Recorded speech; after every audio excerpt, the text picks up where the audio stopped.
жумага келип жаткан, мечитке келип жаткан Алла разы болсун. Сиздерден Алла разы болсун. Бирок келген учурда салкын жерди издеп, көлөкөнү издеп, бир кеңири жатып уктайын, башка кылайын дегенди токтотуш керек.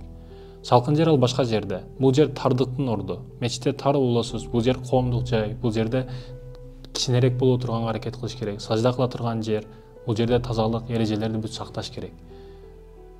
Ошондуктан келип эле кээ бирөөлөр эс алуу үчүн келет экен, уктайын деп келет экен. Жок, буларды токтотуш керек. Мечит коомдук жай, ибадат кыла турган жай, тазалык өзүнүн орду болуш керек.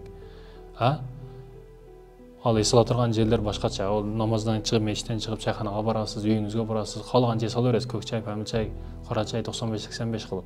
Бирок мечит чай иче турган жер эмес. Мечит тазалыкты сактай турган, ибадат кыла турган руханий жер. Руханий жактан эс аласыз.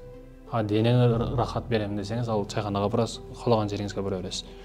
Ошондуктан мечиттин маданиятын, мечиттин тазалыгын, мечиттин эрежелерин сакташыбыз керек.